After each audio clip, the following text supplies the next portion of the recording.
What's up mga kanaso? Ngayon mga kanaso, nakatambay ngayon tayo sa bahay. Kasi, pero kuha ko ng kahoy ngayon ulit. Pero tumambay muna ako sa bahay kasi walang gagawa. Nagpapahinga muna ako kasi kakatapos na namin ako muna manok.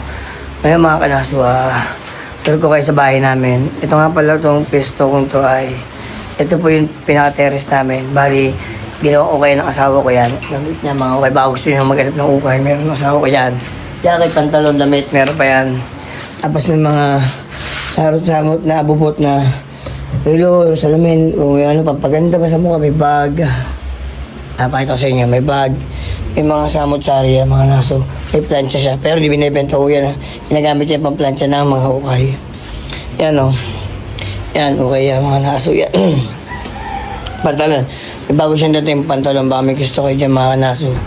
Yung mga uso ngayon na pantalon. Yan, madami yan, mga naso. Dito lang yan sa bahay namin.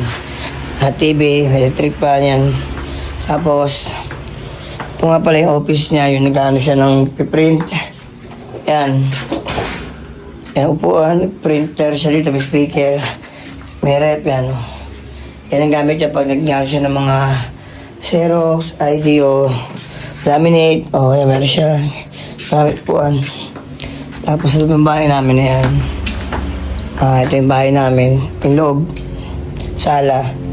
Yan, may po may sumama yan. May TV. Tapos,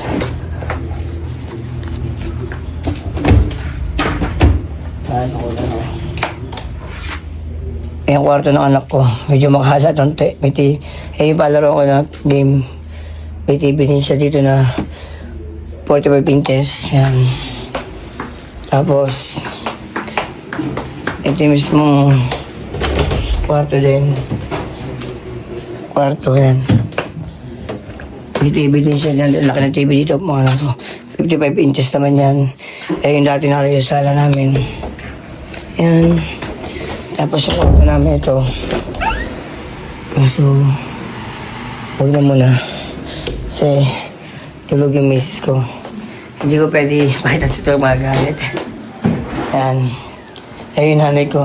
May dalang yelo. Pagano siya ng yelo. Ano yung may yelo? Yan. Pagano siya ng tubig ng yelo. Yun lang mga kanaso. Maraming salamat. At i-share yun naman ako. Sana umunta sa tayo ni Meta. Yun lang. God bless.